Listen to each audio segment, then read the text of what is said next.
우리가 주님을 믿게 되는 그 순간, 그때를 기억하실지는 모르겠지만 우리가 어떻게 주님을 믿을 수 있게 되었는가, 그 시작을 한번 생각해 볼 수 있었으면 좋겠습니다.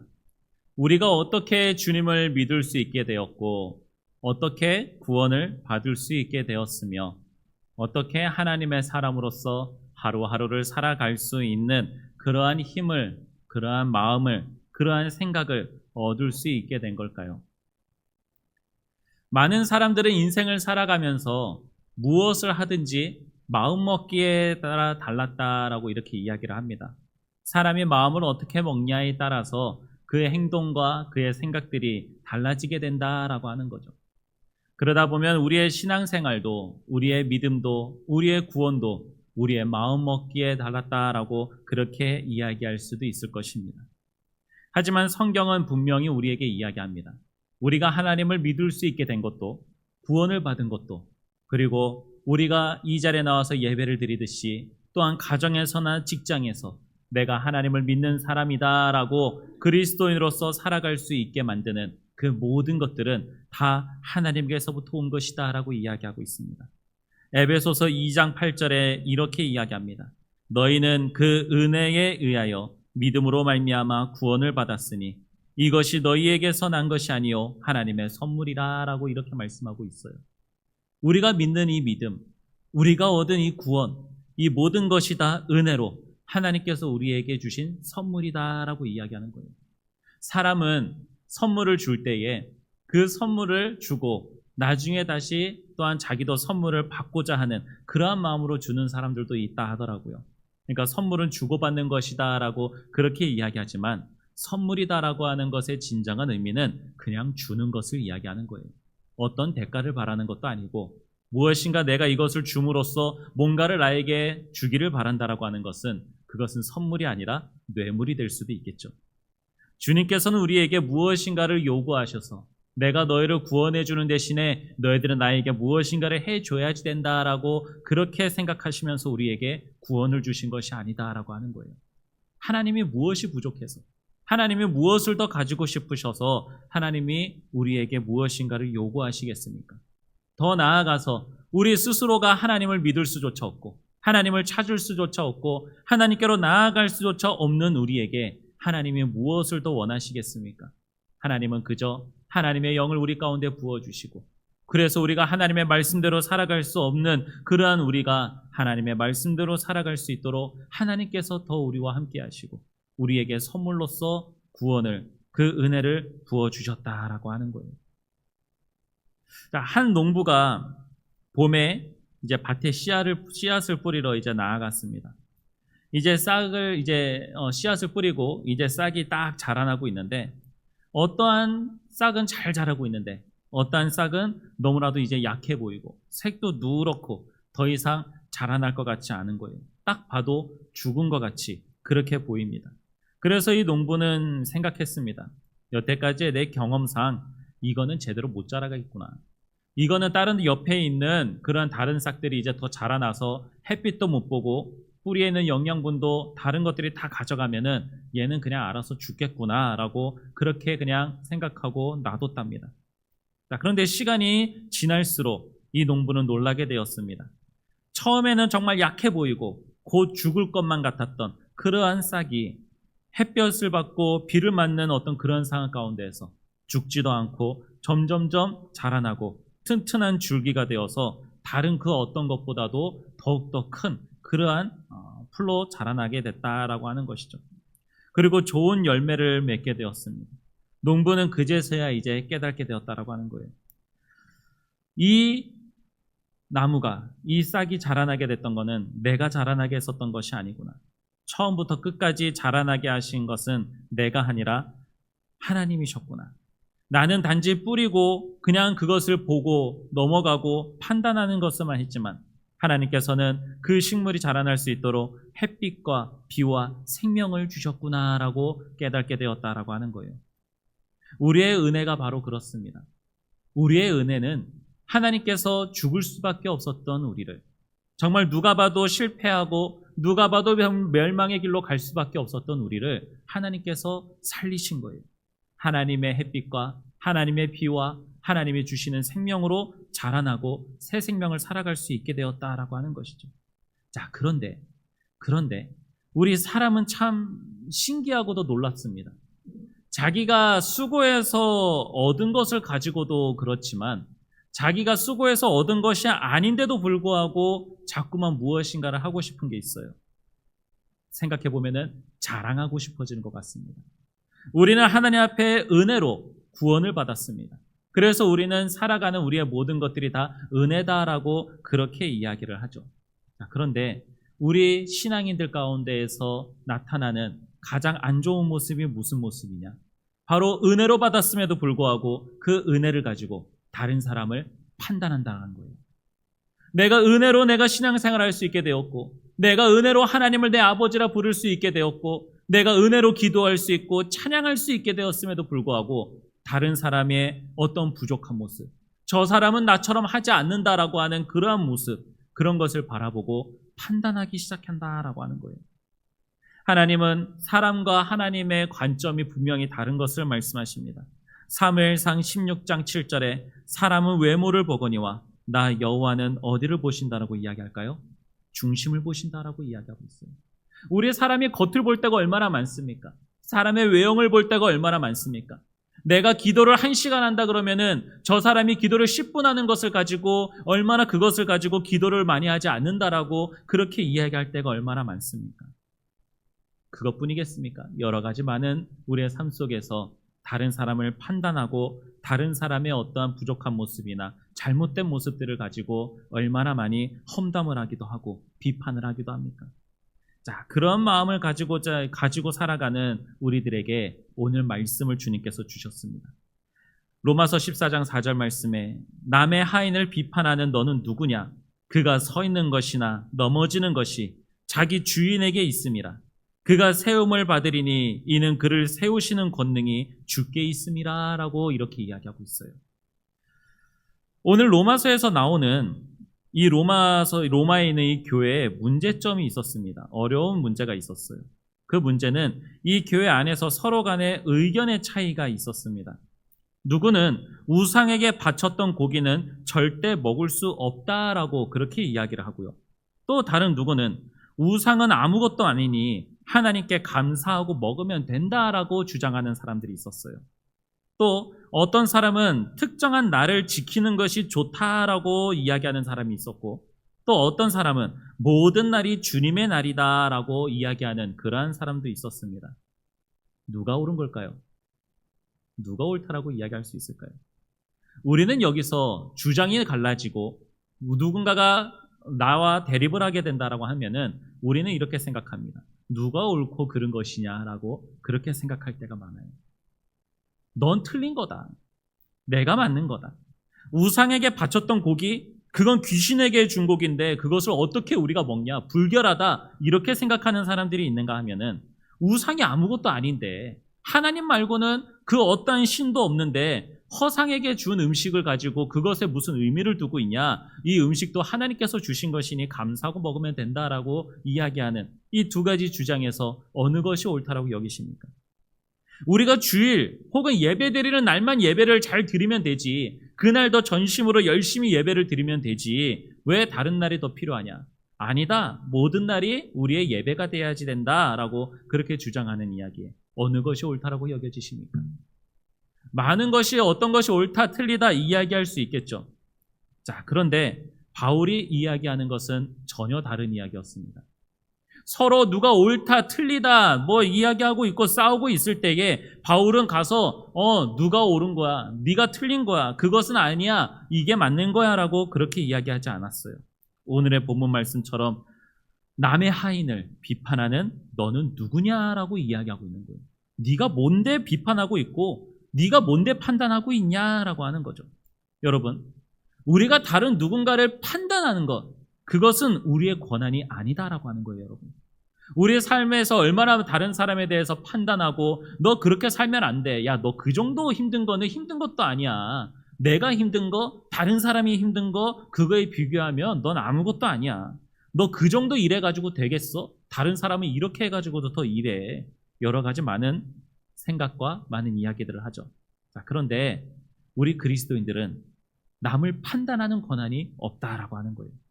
우리가 무엇인데 남을 판단하고 우리가 무엇인데 남에 대하여서 안 좋게 이야기하고 남이 잘했네 잘못했네 그 이야기를 어떻게 할 수 있겠습니까? 야고보서 4장 11절과 12절에는 이렇게 이야기합니다. 형제들아 서로 비방하지 말라. 형제를 비방하는 자나 형제를 판단하는 자는 곧 율법을 비방하고 율법을 판단하는 것이라. 네가 만일 율법을 판단하면 율법의 준행자가 아니요 재판관이로다.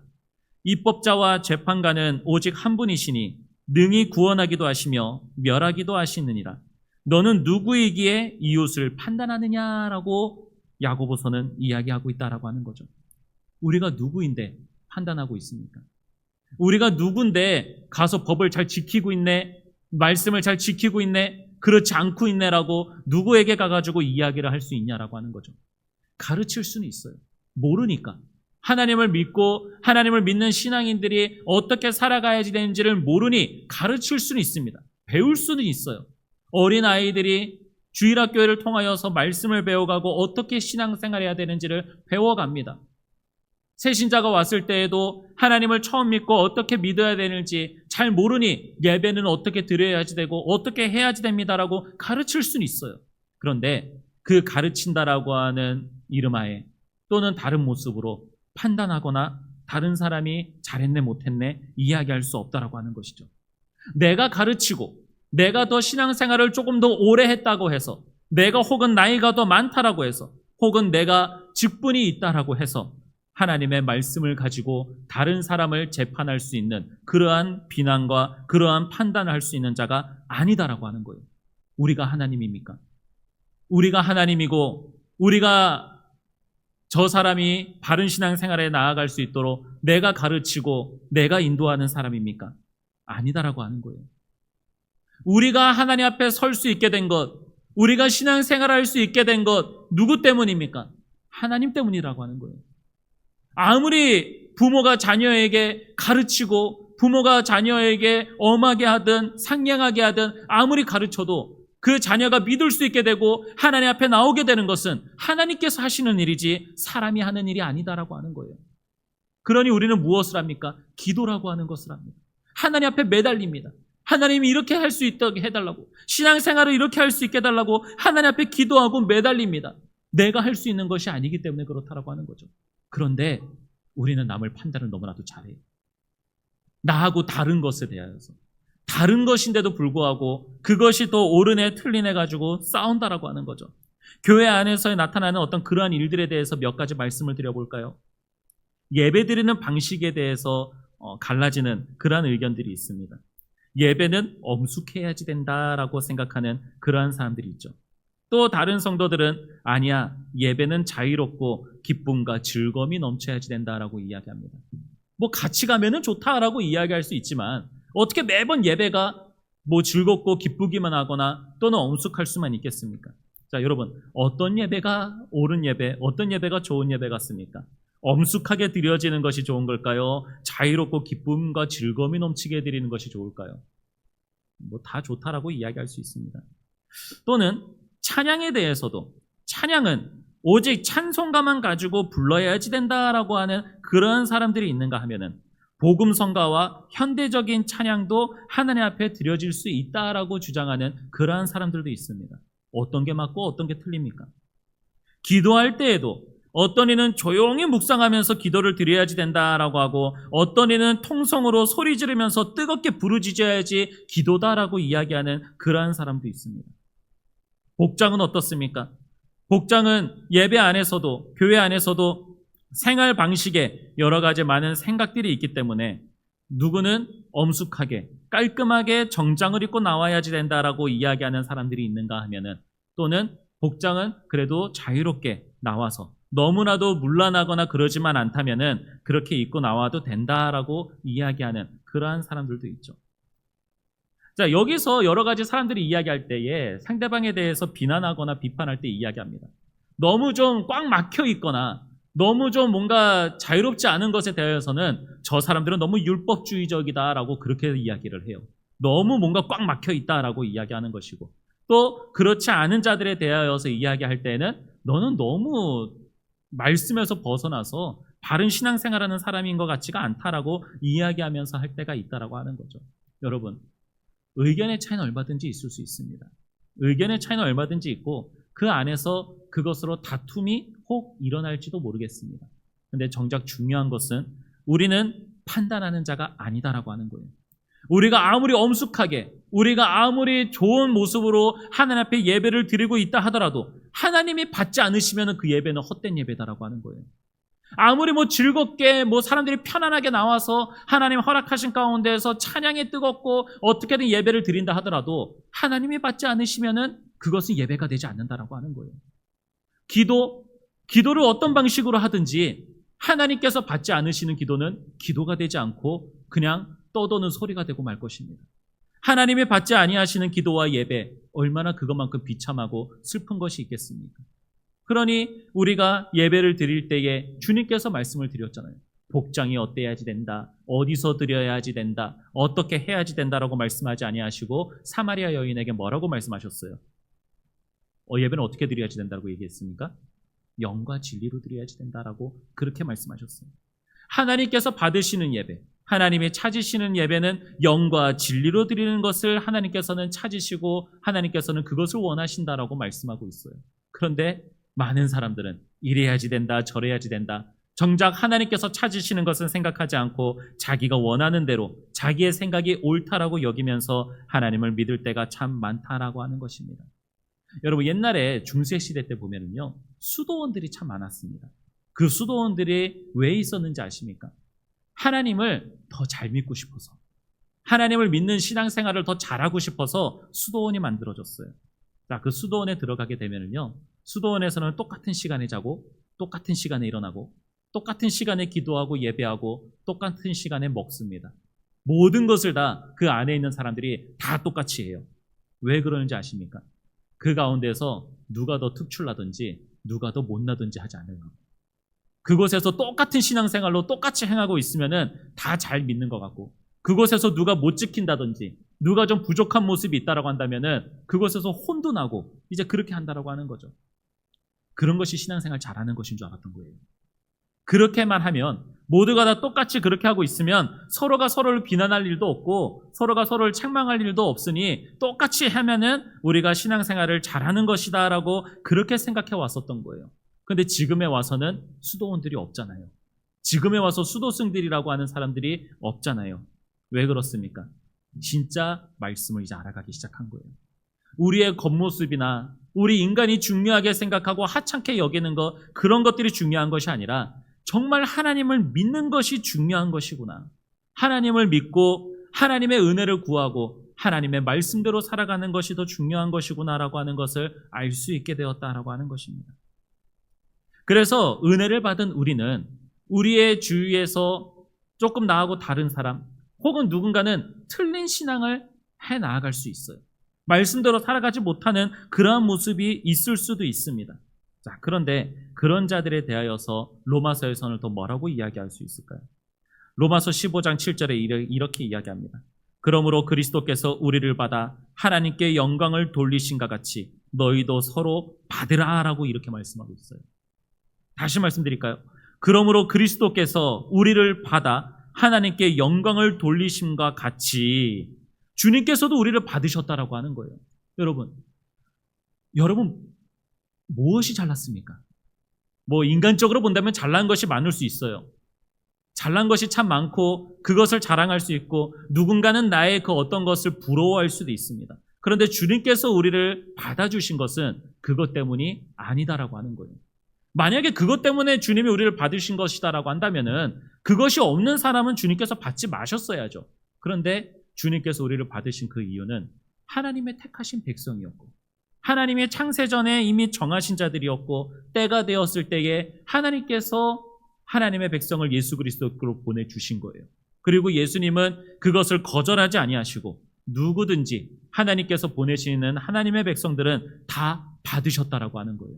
그리고 그 자들로 하여금 하나님께서 영광을 받으시는 자리로 하나님이 인도하셨다라고 하는 겁니다. 그러니 우리도 너희가 그렇게 받았으니 너희도 서로 받으라. 너희 서로가 부족하거나 다르거나 그런 모습이 있을 때에 다투거나 싸우고 누가 옳고 그르네 이야기하기보다 먼저 그 사람을 받으라라고 이야기하는 거예요. 자, 이 받으라, 받아들이다 이 하는 그 이야기는요. 원어 헬라어로 조금 긴데요. 프로슬람 바네스데라고 하는 말입니다. 항상 이 발음을 이제 말씀을 드려야지 돼요. 의미가 없어도 말씀을 드려야 됩니다. 프로슬람 바네스데. 이 말은 우리가 받으라라고 이야기할 때에 한국말로 좀 이렇게 좀 받아들이거나 생각하면은 아이고 그래 너 그렇게 해라. 알았어. 네가 그렇게 하고 그렇게 생각하고 그렇게 뭐 살아가겠다라고 한다면은 오케이 그냥 그렇게 해라라고 하면서 마치 넘어가 주듯이 혹은 참아 주듯이 그렇게 생각할 수 있어요. 자, 그런데 이 프로슬람 바네스데라고 하는 이 받아들이다라고 하는 말은 환영하고 품다라고 하는 말이에요. 의미가 좀 많이 좀 달라지죠. 누군가가 이렇게 신앙생활을 하고 있고 누군가는 저렇게 신앙생활을 하고 있을 때에 그 사람들이 서로 그냥 넌 너대로 그냥 살아라라고 냅두는 것이 아니라 품어주고 받아들인다라고 하는 것을 이야기합니다. 적극적으로 그 사람을 환영하고 맞이하는 태도로서 그 사람과 함께 신앙생활을 해 나아가는 것을 이야기하는 거예요. 그 사람이 죄가 많을 수 있고 부족할 수 있습니다. 그래도 그 사람을 끝까지 품으라고 하는 거예요. 주님께서 그렇게 하셨거든요. 주님께서 그렇게 하셨고 주님께서는 십자가에서 생명을 내어주시면서까지 우리를 받아주셨다라고 하는 것입니다. 그리고 오늘날 우리는 그러한 예수님을 닮은 그리고 그 예수님을 따라가는 그리스도인이라고 부름받는 사람들이에요. 그러면은 예수님처럼 하지는 못한다 하더라도 예수님처럼 그렇게 하기에는 부족하다 하더라도 그래도 따라갈 수 있어야지 되는 거예요. 주님의 그 발자취가 너무나도 멀어서 따라가기 힘들다 하더라도 조금씩이라도 주님의 그 발자취를 따라가야지 되는 것입니다. 우리 사람은 살아온 환경이 다 다릅니다. 우리 사람은 생각하는 것도 다릅니다. 습관의 차이도 다 다릅니다. 그러다 보니 기도하는 것도 다를 수 있고 예배하는 것도 다를 수 있습니다. 말하는 것도 다를 수 있고 생각하는 것도 다를 수 있습니다. 각양각색의 다양한 사람들이 함께 모이는 것이 바로 교회입니다. 사람들은 다른 사람들이 함께 모여서 똑같이 행하는 것이 잘 정돈되고 통제가 잘 되고 있는 것이다라고 그렇게 생각할 수 있어요. 그것이 더 안정적이고 좋은 것이다라고 생각할 수 있습니다. 그러니 군대 같은 경우에 전국 각각 곳곳에 있는 남자들이 다 모여서 그곳에서 다 다른 생각과 다른 생활 습관을 가진 사람들을 모두가 다 똑같은 생활로 살아가게끔 합니다. 물론 규율이 중요하고 무엇보다 생명과 직결되어 있는 안전과 중요된 그러한 일이기 때문에 그렇게 하면서 통제를 할 수도 있어요.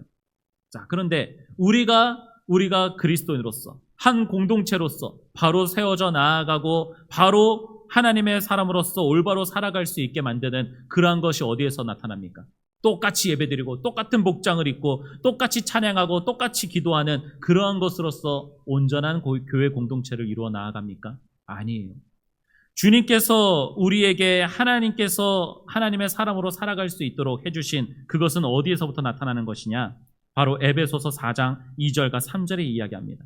모든 겸손과 온유로 하고 오래 참음으로 사랑 가운데서 서로 용납하고 평안에 매는 줄로 성령이 하나가 되게 하신 것을 힘써 지키라라고 이야기하고 있어요. 성령께서 우리를 하나가 되게 하셨다라고 이야기합니다. 그리고 성령께서 우리에게 하나가 되게 하신 것을 지키는 방법은 모든 겸손으로 하고 모든 온유로 하고 오래 참음으로 하고 사랑 가운데서도 서로 용납하라라고 이야기하고 있는 거예요.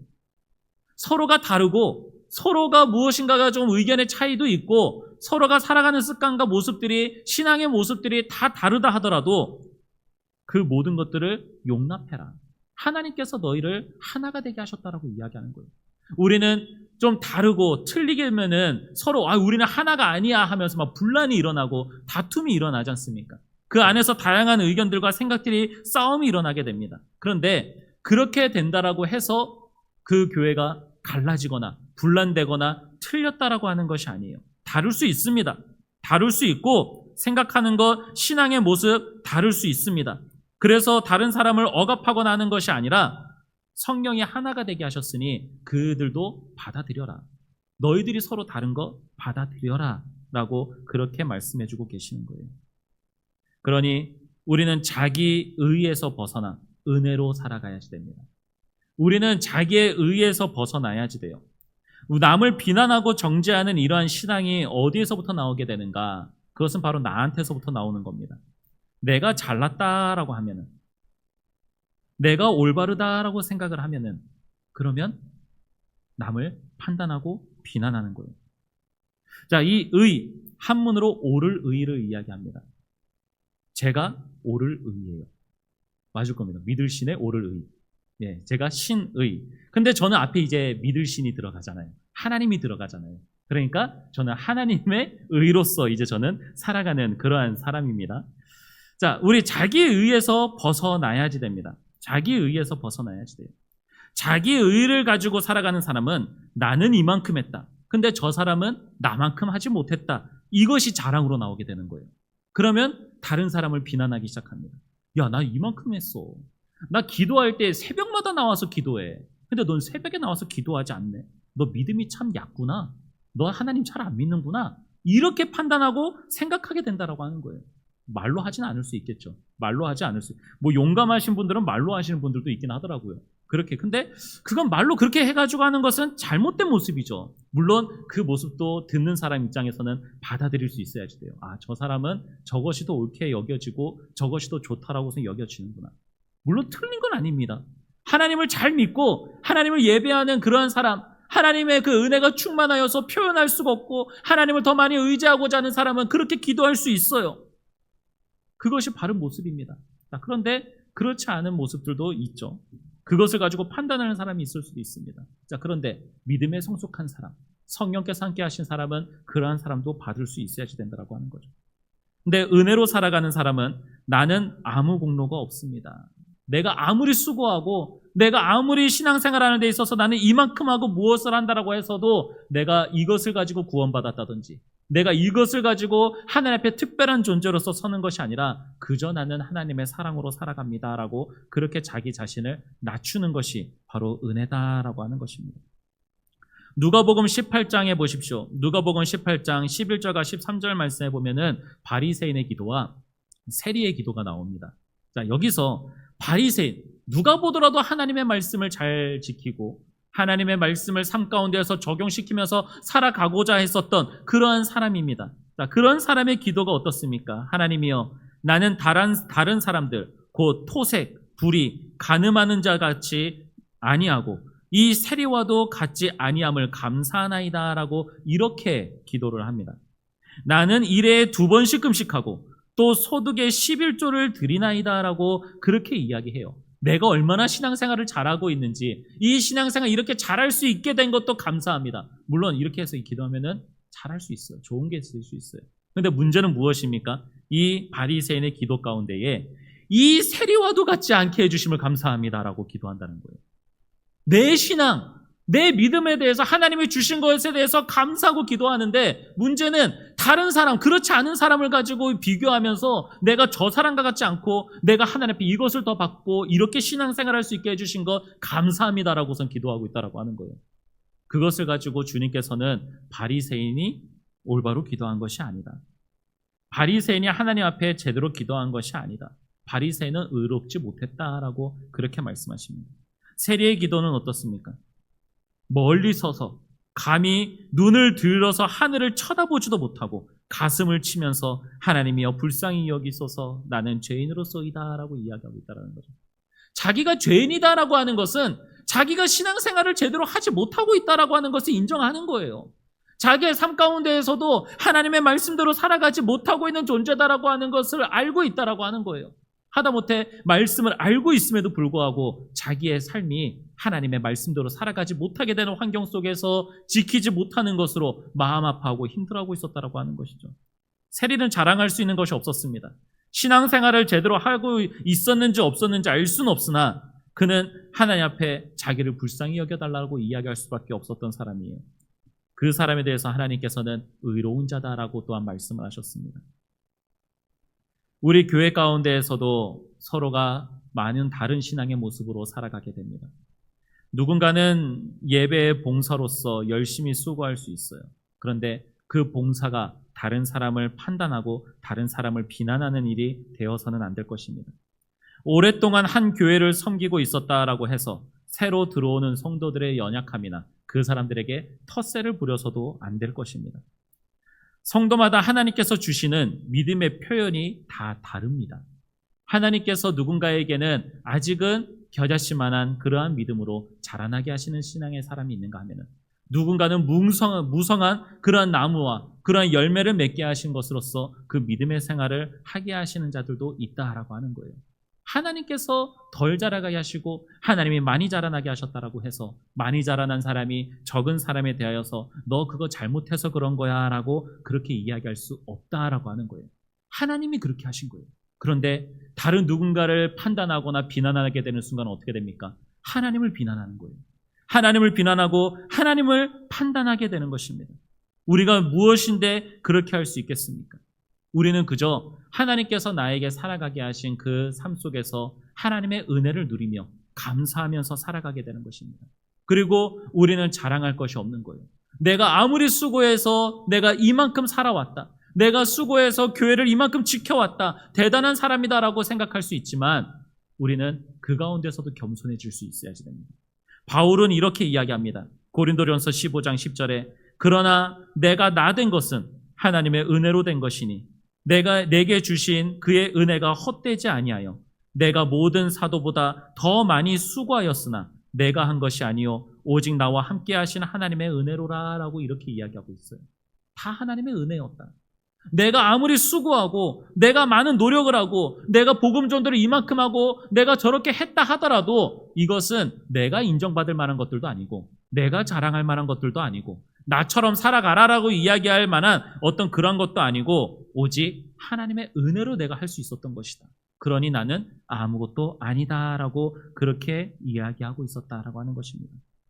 사랑하는 여러분, 신앙이, 하나님이 주신 신앙이 자기의 의로 흐르는 순간 그것은 더 이상 은혜로 느껴지지 않을 수가 있습니다. 은혜가 아니게 되는 거예요.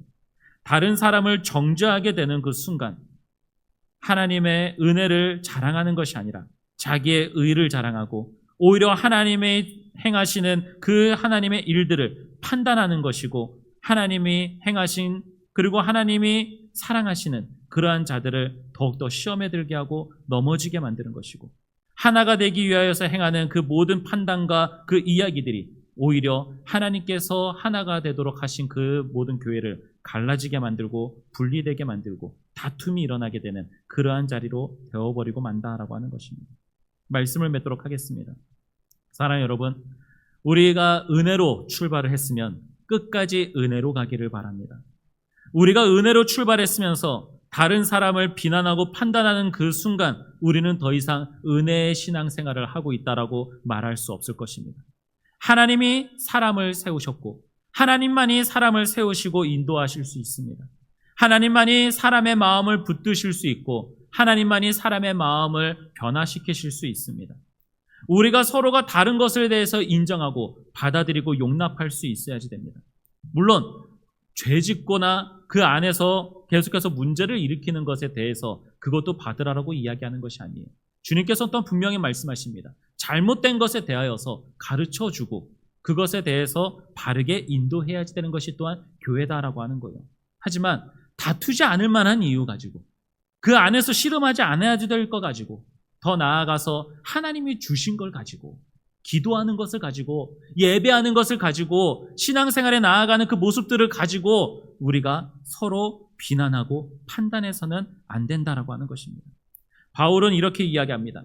교회 가운데서 분란과 다툼과 많은 문제들이 있을 때에 이렇게 이야기합니다.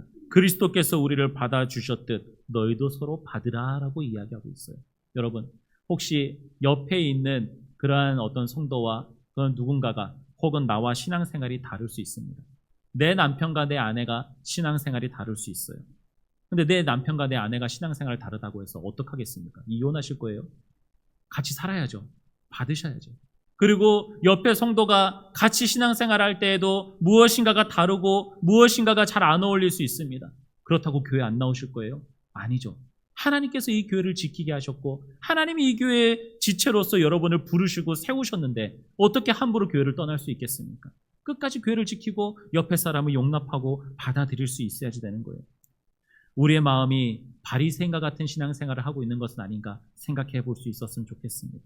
나는 저 사람보다 더 낫다라고 하는 그러한 생각을 갖지 마시고 은혜로서 내가 세움받았고 은혜로 살아가고 있으니 다른 사람에게도 그 은혜를 베풀고 그 사람에게도 하나님의 은혜가 있음을 인정하십시오. 그러면 내가 나 된 것은 하나님의 은혜로 된 것이다 라고 바울이 고백했던 것처럼 모든 상 가운데에서 자신을 높이는 것이 아니라 은혜를 붙들면서 살아가는 하나님의 사람이 될 것입니다. 다시 말씀드리겠습니다. 은혜로 시작한 우리의 신앙, 은혜로서 끝까지 주님 앞에까지 나아갈 수 있는 믿음의 사람이 되시기를 간절히 소망하도록 하겠습니다. 기도하겠습니다. 살아계신 하나님 아버지, 우리가 하나님의 은혜를 받을 만한 것이 아무것도 없었음에도 불구하고 하나님의 은혜를 허락하여 주셔서 하나님의 사람이 되게 하시니 감사합니다.